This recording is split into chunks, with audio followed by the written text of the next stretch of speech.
Assalamualaikum warahmatullahi wabarakatuh. Kita akan masuk pada bab 5, iaitu metabolisme dan enzim. Okey, apa itu dua benda kita akan belajar nanti. Hari ini kita akan belajar cover tentang metabolisme dan sedikit tentang enzim. Okey, apa itu metabolisme? Metabolisme ialah proses tindak balas kimia yang berlaku di dalam sel hidup. Jadi badan kita, badan haiwan, badan tumbuhan semua membuat metabolisme. Okey, ada dua jenis metabolisme, iaitu yang pertama katabolisme, yang kedua ialah anabolisme. Apa itu katabolisme? Ialah tindak balas yang memecahkan molekul kompleks kepada molekul lebih ringkas. Okay, contoh dalam bab yang kita belajar sebelum ini, contohnya adalah tindak balas ataupun proses hidrolisis. Tengok, ini adalah molekul kompleks. Okay, dia dipecahkan, diuraikan kepada dua molekul lebih ringkas. Sebab kita tahu glukosa ini adalah monomer kepada karbohidrat. Okay, maltosa ini disakarida. Ni dah ingat ni, tengok mula dalam nota yang saya bagi. Okay, yang kedua anabolisme ialah tindak balas sintesis. Sintesis ni bermaksud hasilkan. Okay, tapi kita orang bio kita sebut perkataan sintesis. Kalau dok mari juga tulislah hasilkan pun. Okay. Sintesis molekul kompleks daripada molekul ringkas. Contohnya adalah proses kondensasi. Yang ni saya bagi contoh yang sama juga. Glukosa campur glukosa bergabung membentuk maltosa. Sebab ni dia kata sintesis molekul kompleks. Jadi dia nak buat benda ni. Maltosa, molekul kompleks. Okey, apa beza pula antara katabolisme dan anabolisme? Okey, dia nombor satu, bezanya dari segi maksud. Yang maksud katabolisme pemecahan molekul dan anabolisme proses sintesis molekul kompleks. Okey, yang kedua penglibatan tenaga.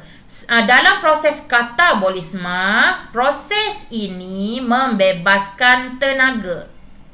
Okey, dan dalam proses anabolisme, proses ini mengguna tenaga. Jadi awak bayangkan dalam proses anabolisme ni tenaga dia ambil. Kalau dalam katabolisme tenaga dia buang. Itu. Okay, tapi jangan ambil buang, tulis membebaskan dan menggunakan tenaga. Dan yang ketiga adalah contoh. Tadi pemecahan glycogen kepada glukosa ataupun penguraian protein kepada asid amino. Yang ini semua molekul ringkas daripada molekul kompleks. Ni kompleks. Protein dengan glycogen kompleks. Okay, contoh anabolisme. Kondensasi glukosa menjadi glycogen dan kondensasi asid amino membentuk protein.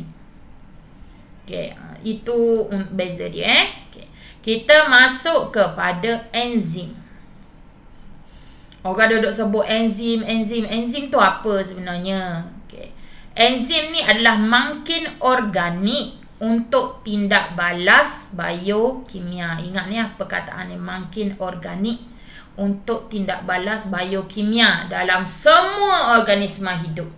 Okey, tindak balas biokimia ni macam-macam lah. Okey, macam-macam tindak balas untuk respirasi kita. Apa sahaja tindak balas yang berlaku dalam dalam kita punya benda nama kita punya badan. Termasuklah haiwan dan tumbuhan. Okey. Jadi enzim itu makin. Yang kedua adalah substrat.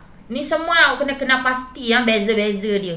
Adalah bahan yang terlibat dalam tindak balas yang dimakinkan oleh enzim. Ni maksudnya enzim dia bertindak balas kepada substrat. Macam contoh gambar di atas. Ni enzim. Substrat ni mari dekat tapak dia ni. Untuk bertindak balas dengan enzim. Okey, yang ketiga, kompleks enzim substrat adalah gabungan antara enzim dan substrat. Okey, bila bahan tadi dia melekat pada tapak aktif enzim, dia akan membentuk satu kompleks.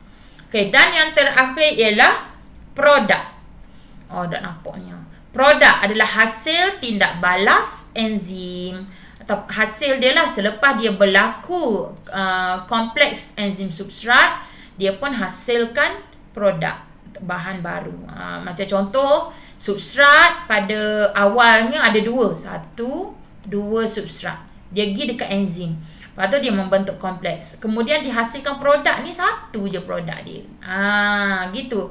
Ni bentuk-bentuk ni dia macam-macam. Tak perlu hafal pun, tapi awak kena pastilah yang mana satu enzim, yang mana satu substrat, yang mana kompleks dan mana produk. Okey.